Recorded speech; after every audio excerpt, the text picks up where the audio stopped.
Maroc-Norvège, une dernière répétition avant de se lancer dans le grand bain de la Coupe du Monde. Bonsoir à tous, c'est le dernier match de préparation pour le Maroc, le champion d'Afrique, et pour la Norvège d'Erling Haaland qui défiera les Bleus à la Coupe du Monde.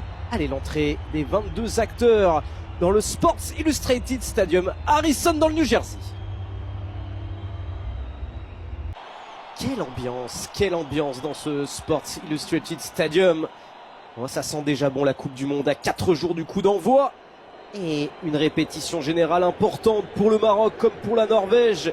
Et pour le Maroc qui défiera le Brésil dès le 13 juin. Et pour Erling Haaland et la Norvège dans le groupe de l'équipe de France. Avant de jouer le 16 juin face à l'Irak. C'est le match parfait pour jauger le niveau de ces deux équipes. Le Maroc d'Achraf Hakimi défie la Norvège d'Erling Haaland au Sports Illustrated Stadium. Un dernier match de préparation pour les deux équipes avant de se lancer dans la Coupe du Monde. Une superbe affiche pour faire le plein de confiance avant de participer au plus bel événement du football. Avec un bon décalage là, le centre de Diaz. Et c'est sauvé sur sa ligne par Odegaard me semble-t-il. La bonne défense de Torbjørn Egem, le défenseur de Bologne là, sur les dribbles de Sebari. On revoit ce centre de Brahim Diaz et en bon capitaine.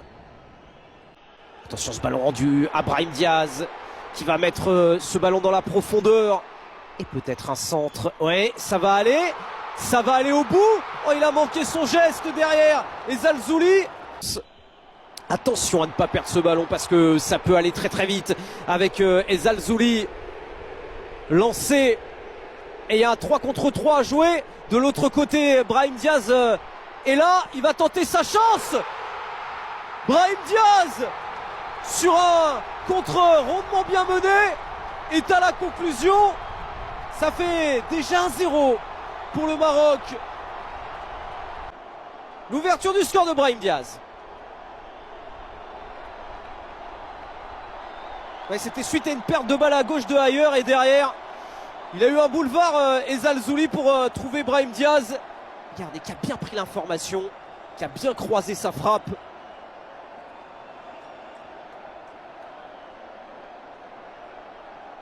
Brahim Diaz. Et quand on repense à Brahim Diaz, on pense à cette Panenka manquée lors de la séance de tir au but.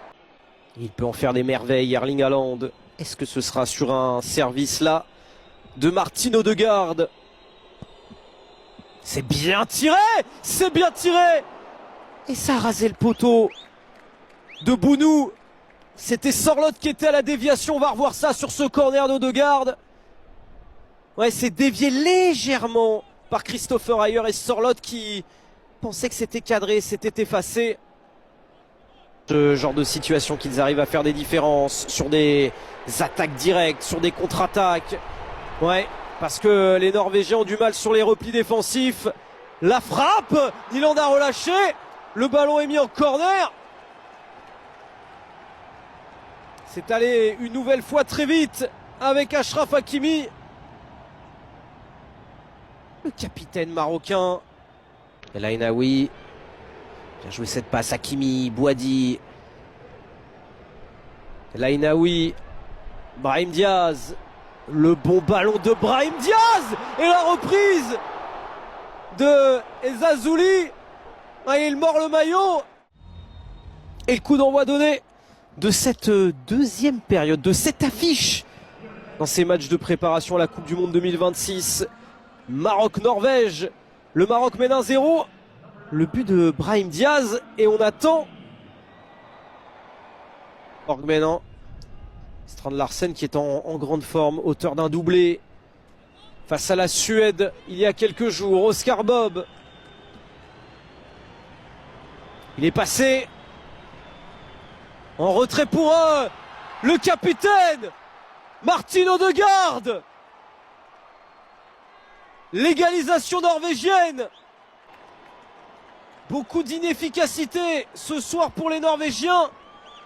C'est passé par Bob qui a fait une différence, l'ancien joueur de Manchester City, pour servir le joueur d'Arsenal et surtout le capitaine de la Norvège, Martin Odegaard.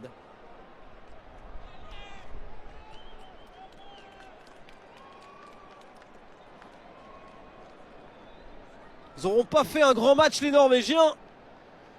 Ils n'auront pas eu énormément d'occasions. Mais Martin Odegaard a su faire preuve d'efficacité. Julian Ryerson. Avec ce bon ballon. Oh, ça passe juste à côté.